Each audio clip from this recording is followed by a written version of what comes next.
All right, so I feel very strong edge in me, to help people as long as the journey of the study abroad is concerned. I want to start from the scratch. I want to explain in details what people need to do in order to be able to secure admission and then some level of scholarship, whether fully funded scholarship or partial, in order to come to the United States and any part of the world to go and study. First of all, I would like us to understand that, there are steps in going about our study abroad journey. It doesn't just start and then it's going. It begins from somewhere to somewhere. So just have time with me. Let me explain it to you. First of all, I would like people to understand, that the study abroad journey is not just a journey for you to just get a visa. You understand? The study abroad is not just a visa project, but it is, what we call vision, goal project. So you must have a vision. You must have, a goal. What is it that I want to become in life? Is it that what I want to become cannot be done in my home country? Is it that, life here is not better for me and that studying in this country will help me or not? So there must be an edge, there must be a goal, there must be a vision as to why you want to embark on this study abroad journey. Very, very important. So I said it that it is not just a visa project, but it's a vision project. That means that you are not just going to get a visa because you want to get a visa and enter here. What if you come and things doesn't go the way you want it to be? So it must be a vision project and not, just like a visa project. So when I talk about that, what I'm trying to let you understand is that it goes through processes so that you can be able to land here safely. So you must understand that there should be a strategy that you are going to use. That strategy is bounded by time. So I'm talking about your timing. And in your timing, you must understand what it takes to get here, and that is preparation. So I talk about the strategy you're using, the timing, and then the preparation you are putting in place. So before you look into coming to school, we must understand, the life we want to get after the completion of the school. Who do I want to become is very much important. So what you need to do is that you need to pen these things down. I want to become A, I want to become B, I want to become C. You need to pen all these things down so that when you begin the process in your mind, it is all about who you want to become and not what you see others do and you also want to follow them. So you must understand the first thing, that you must understand that I am going to, let's say, the America to study and all of whatever it is, but you must understand the global education system. So before you even search for school, you must understand how the international educational ecosystem works. How does the international education system works? Many people get here before they even know what they are going to do. Some come here and it's like they are doing a whole new thing altogether, and then they begin to fail because they didn't even understand what the global education system really means. Now, what you need to understand, breaking it down for you, is that first of all, understand the structure of the education system abroad. You must first of all understand that universities abroad are not just, academic, minded. They are also business minded. So they are not just academic, entities, but they are also business entities. So many people are looking forward to get funding, but don't just understand it from the point that it is just an academic institution. They are also business entities as well. So they are not just there to give out money, they are also there to make money. And that is the mistake a lot of us do. Many students don't think about the business aspect of the school. So one, you must understand that the universities also seek, students who want to add value to the school. I'm talking about students with, strong academic grade, students with good research, which is of interest to the school. And they also seek financial values for themselves. And they are looking at the tuition, they are looking at partnership and all of that. So the admission committee of the universities abroad do not just admit students based on the fact that they are intelligent. Intelligence alone is not the reason why universities bring students, but they also bring them in so that they can fit into it. Their background and everything, students that are they deem best fit for the school is what they bring them in. So you must understand that they also want to make money. So, in as much as they want to make money, you don't want to make a mistake of being one of the people that the investors will drain money from. That is why it is important for excessive research so that you can be able to get the best and be part of those that the investor will rather sponsor. I'm doing this video to help you. Now, the second thing you need to understand is that you need to understand the layers in the admission processes. Many people don't know anything. All they know is that the school has given them admission. Every application is being assessed, in different layers, different lenses of the university. So some of the universities will look at your academic readiness. With this, I'm talking about your transcript and I'm talking about your certificate. So probably we will say your class and the consistency in the courses on your transcript and the result you were able to make in the transcript. Some of you will read Echo 101 and will refuse to read Echo 102. There is no consistency in your document. Your transcript is not speaking well. So they look into your academic readiness. They also look at your purpose, what you seek to do for yourself. That is your statement of purpose. They look into it. They also look at the external validations, which is your recommendations that were given. And this, I always say to people that most of the recommenders are not doing the student good. They are giving you generic recommendations. And so at the end of the day, your document it doesn't become very competitive. So your documents are not competitive enough to be able to fit into the offers the school is giving. And the last thing is that the institutional match, how your story that you wrote, has matches with the institution's goal. So before you even choose a school, you must understand that you need to go to the university website, read everything under the university website. What is the vision of this particular program I'm going to read? What is the objective and everything? So even if that objective is not what you seek to do, but it is intertwined or a little closer to it, just drag it and enter, let it be part of your SOP so that it can align with what the university want. It will help you to be able to be part of the best people that want to be, they want to offer certain, offers too. Very important. Most people don't understand what we call the phase building. The phase building is very, very important. Everyone that want to excel in coming to US, Canada, or whatever it is to study, you must build your phase. And with this, I'm looking at the fact that you must build a very good academic, record. So you need to be able to understand that I did very well. So in building your faith, what do? You build your academic value. And in building your academic value, what it means is that, first of all, I'm done with school. I was able to study. I did well. So what is my academic? Now understand this. You have to gather your document very early. Some people want to study, go for your study abroad journey, but don't even have access to their transcript. So first of all, gather the transcript as early as possible. Right after graduation, you can apply for it. Within a week, you have it. Apply for your English proficiency letter. Within a week, get it. Get your certificate. Gather every document you need. So, secondly, some people know that they didn't make a better class. So if you know you didn't make a better class, how do I, make sure that I bag all these things.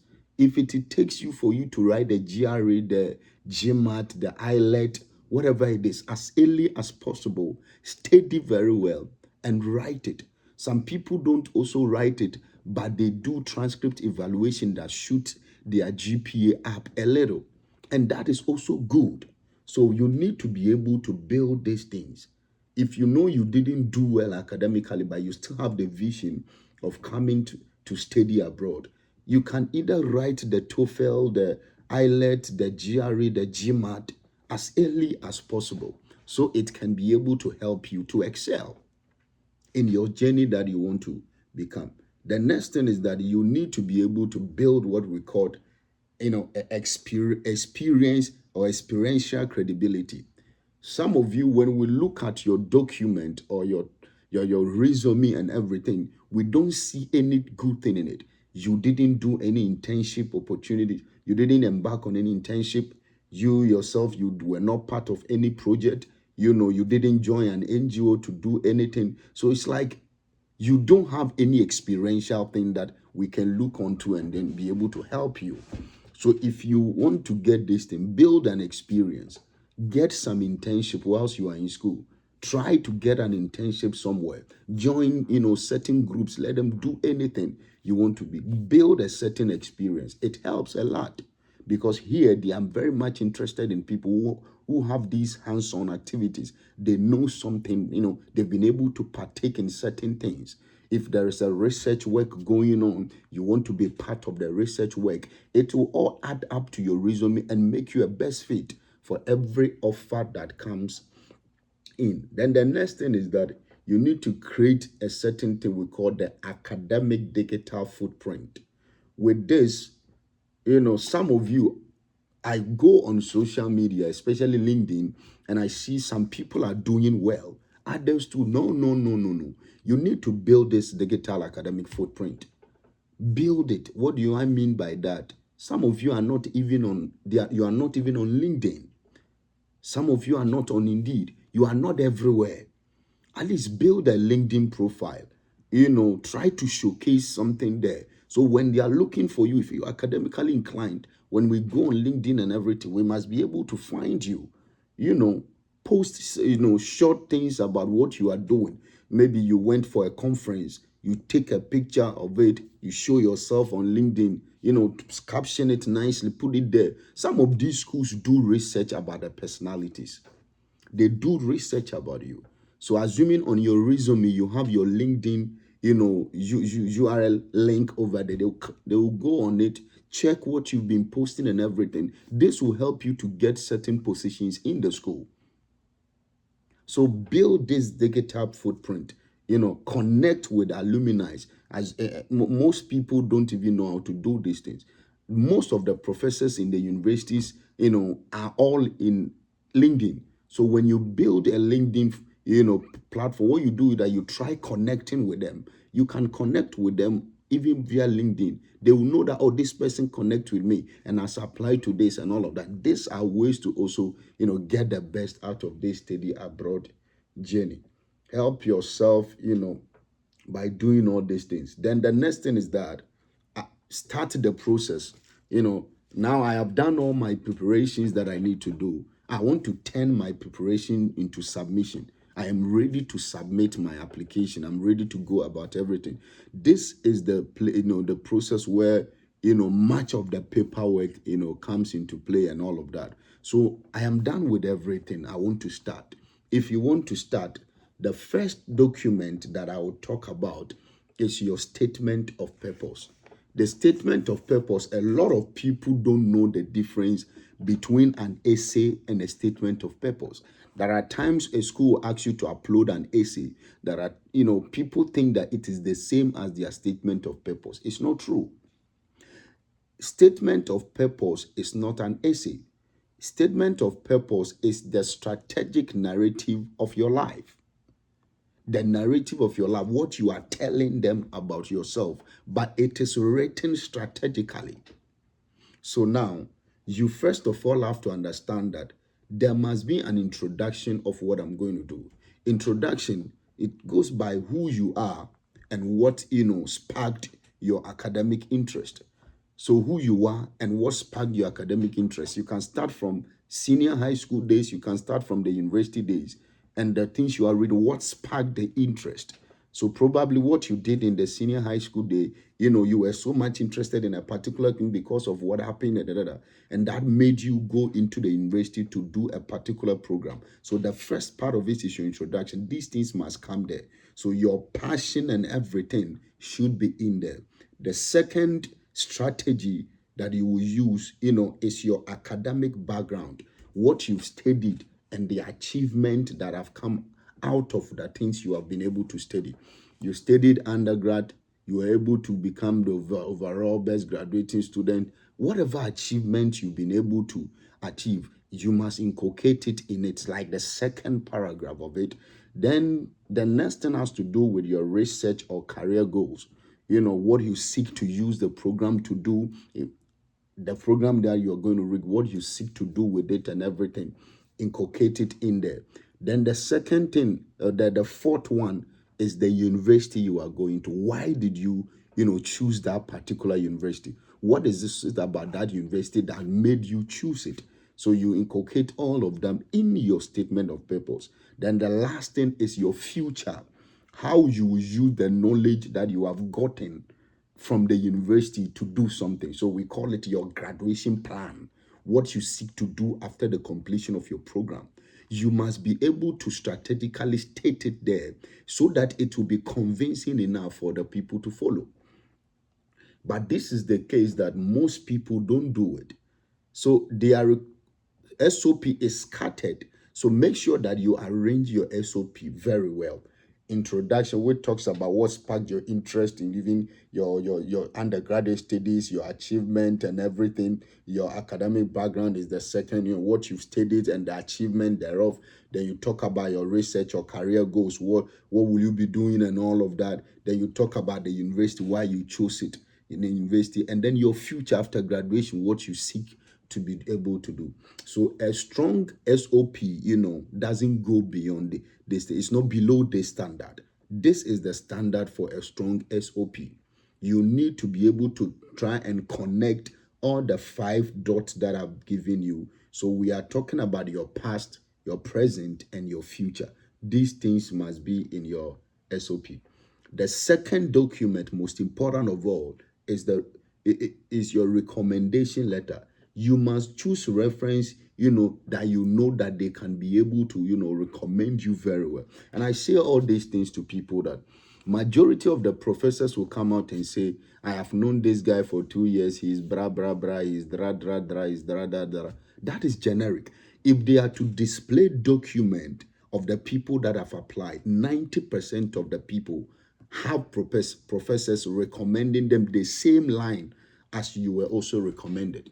So I always advise people that whilst you were in school, there were certain professors that you were doing very much, well in their courses. Let them speak about you with regards to the course they taught you and how you were able to excel in it, and it's even reflecting on your transcript.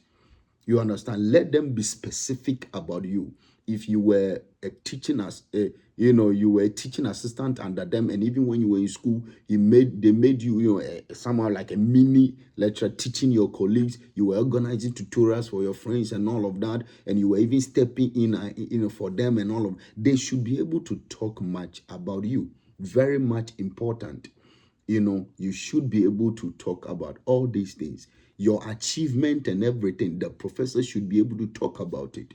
They should be able to talk about the fact that because of your academic performance, you were even you received Dean's Award, you did this in his course, you were the best graduating student in the course. Make them, give you specifications, not general things. You understand? Not general things. And this, I am saying this because I see many of the professors, they have template already written. So what they do is that they change the name of the student and put another person's name there and try to change one or two things. These things doesn't make you a very competitive student. If you want to be very competitive, make sure that they write specific things about you that reflect in your transcript. and also makes us convinced enough that you are worth whatever offers that comes with it. Then the next thing is your resume. Majority of the students in Ghana, especially my town from other parts who apply for schools, have like 3-4 page resume. Applying to American school, you are just coming for graduate studies. Everything in your resume must at least speak about what you are coming to do. So like your focus should be much on the things that you're coming to do, and then add up experiences that you have gotten.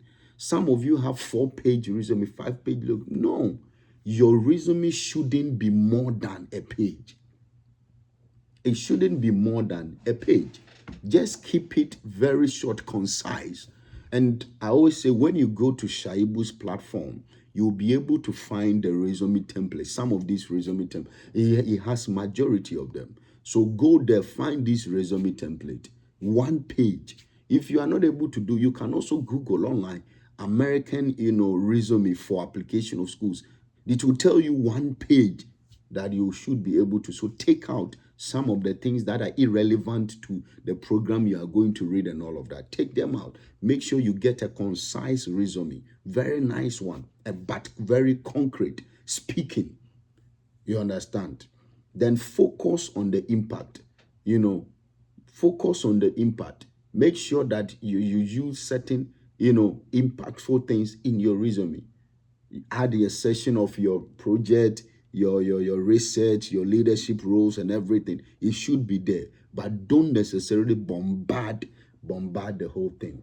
Then your application process. Now, all these documents are done. I want to apply. How do I apply? I always advise students that if you want to start your journey, do not target barely 2 schools, 3 schools. You should at least apply to 7 or 8 universities. And in applying to these 8 universities, make sure that at least 3 of these universities, you are going to pay for it if they ask for application fee. You should be able to pay for it. It's very, very, very important. Don't just think that I'm doing application free schools alone. You may not get enough offer. Your offer that you may get may not be enough.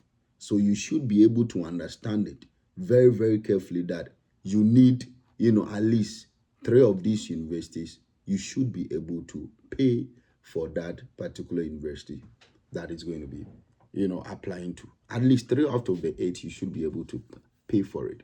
And I advise you that before you even continue to apply, all your documents are set.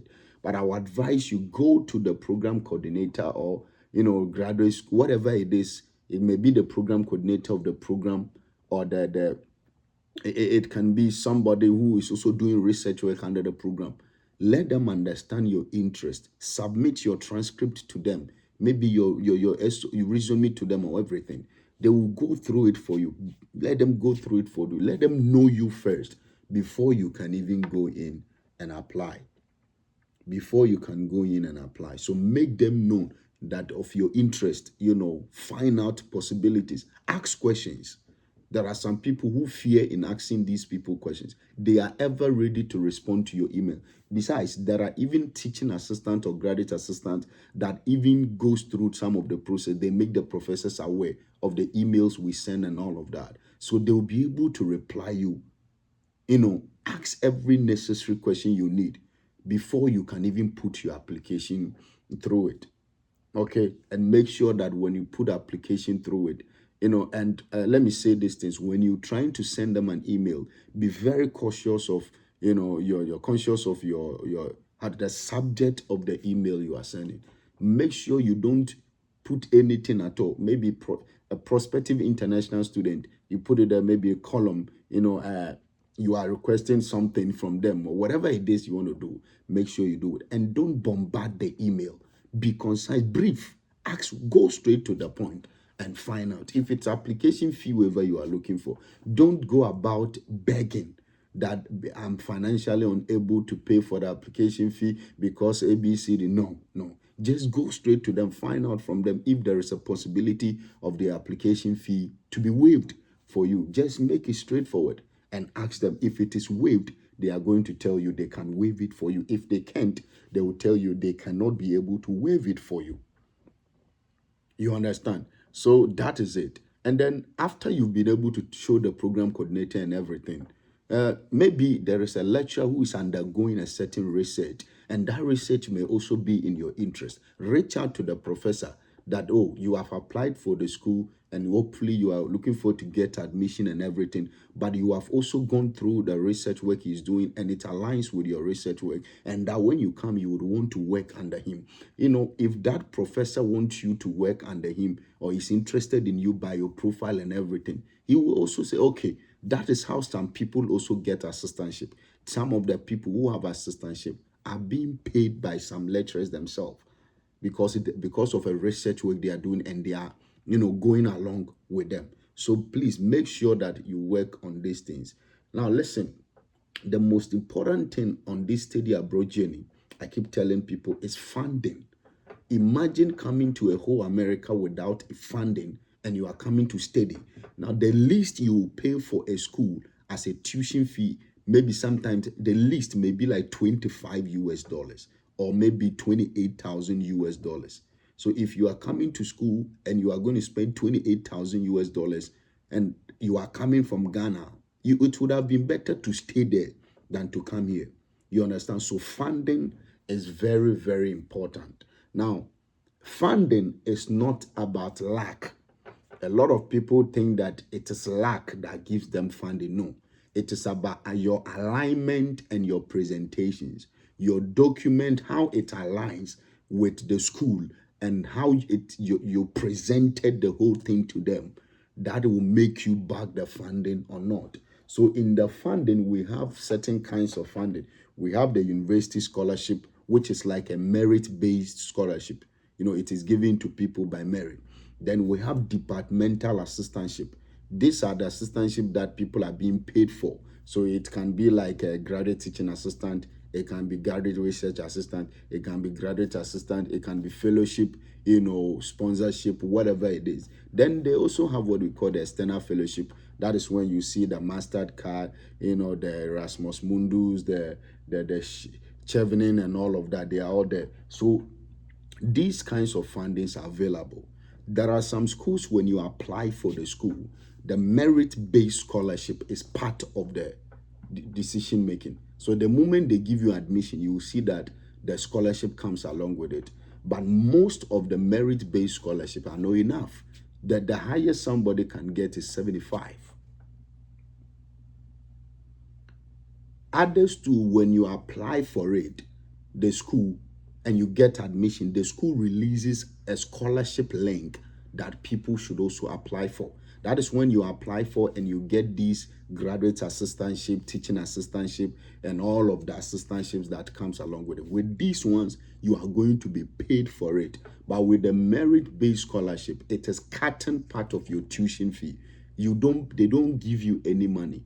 What is going to happen is that they are going to use it to cater for a certain portion of your tuition fee. But when you are being given a departmental scholarship or assistantship, what it means is that you are going to be paid for the services that you are going to render. And that is very important. Both the merit-based one and then the departmental one, they are very important. So some people will get 50% from the university, which is a merit-based, and they also get another 50% from the university department scholarship, and that makes it a full funded. And I think that every student should pay much attention to these things. You must increase your chances of getting these graduate teaching and assistantship and everything. So when you want these graduate teaching assistantship and everything, I will advise what you need to do is that find out if the department you are going offers maybe graduate assistantship, whether it is TA-ship or just graduate assistantship. Some of them you can work in the library. Some people work at pantry. Some people work at international student office. Different places. Find out if there are these assistantship available in the university. How do I find out? Find out from the program coordinators. So write to the program coordinators, professors strategically. Sometimes you can just, dear, I am completing my bachelor's in from the University of this, and my final project is in this and this and it. I noticed that the department maybe offers assistantship and all of that. Could I ask if there is opportunity for me to get an assistantship and everything? With that, your transcript is already added, attached to the email. So when they open it, oh, you are a best fit. We look at your resume too. You have been taking some leadership role. You have been doing ABCD. That means you qualify. So if you qualify, they will tell you that you qualify. If there is a link, they will tell you that there is a link that comes along with it. So they will give you the link for you to be able to get it. Respectfully, respectfully, you should be able to write all these things to the program coordinator. One, you must understand sometimes they will tell you negative things, that there nothing like that. Don't be discouraged. That is why I said apply to more than 5 schools, so that if this school says they don't, another school will surely, provide you all that you need to be able to do. My advice for you is that there are people all over this media space. I have like Shaibu, Fred Effect, and all of that. They are doing their best. So when it comes to the selection of schools based on programs, they have done a lot of videos on schools that offer better fundings with specific programs.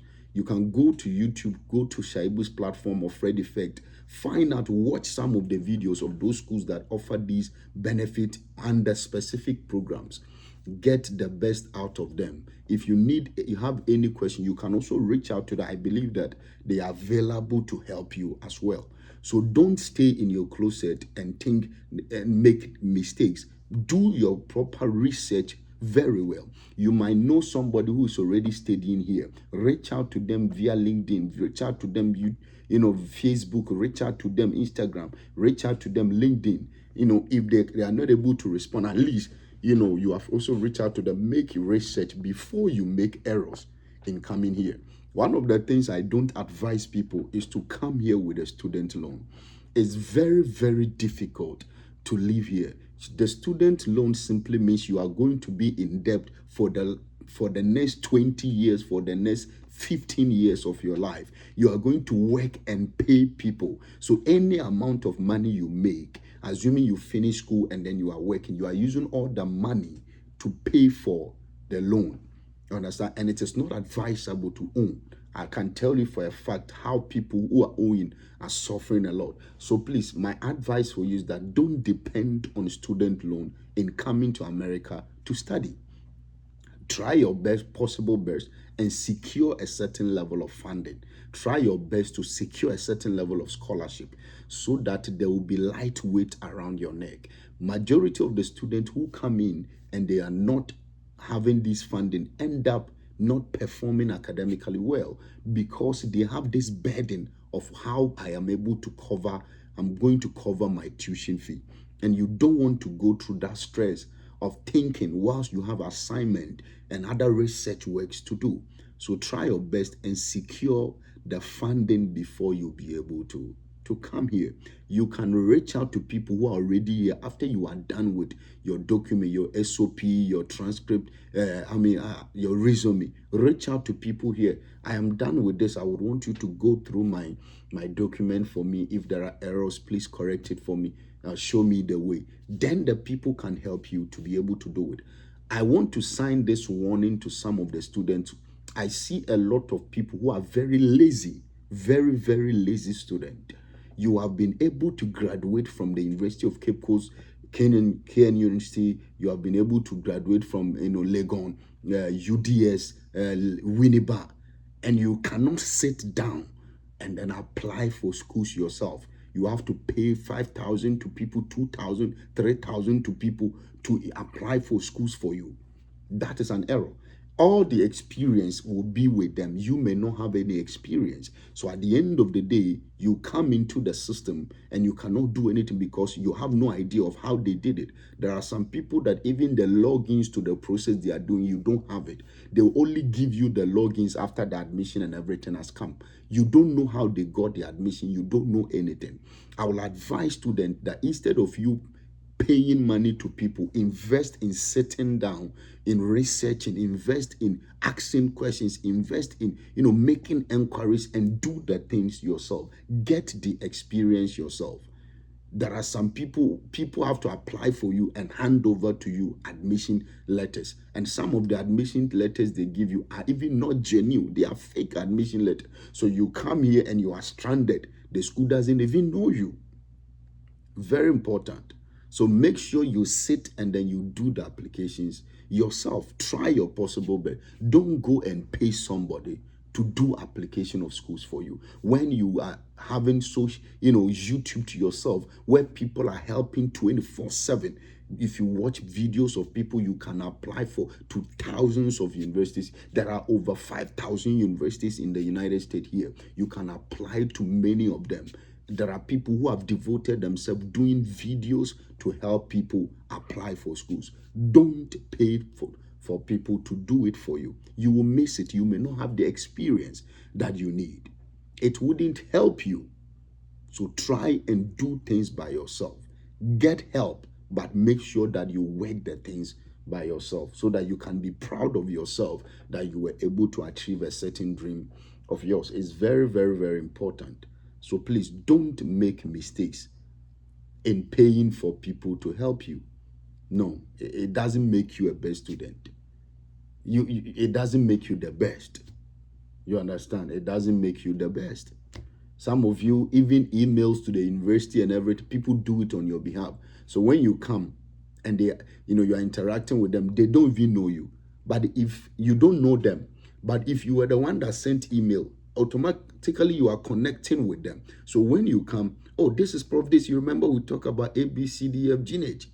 But here's the thing: when you come, it's like the connection is not there because somebody was sending emails on your behalf. And that is so bad. That is so bad, very, very bad. So make sure that you know what, you do the thing yourself, but seek help. Let people help you. Watch videos, sit your buttons down, make the research, write things by yourself. It will help you secure the best of everything. Now, don't make mistake of thinking that you don't want somebody to know that you are doing this process. You make a lot of error. People have already done it before. Seek their consent, seek their help, and they will be able to help you, guide you to be able to get here safe and sound. I want to talk about the next thing, which is the visa preparation. After you've been able to get your admission from the school, scholarship and everything, you need to apply for your visa. So in applying for the visa, there are a lot of things you would have to do. I don't think I can talk about it now, but I'll come back with another video and talk about the visa processes. But all that I will tell you is that don't sit and pay somebody. Do this yourself. You can do it so that when you come here, you will know that I have done it myself. Watch this video. I'll come with another video of the visa process, the interview process and all of that. And I believe that will be able to help you. Thank you. Share this video to people and let others to enjoy from it.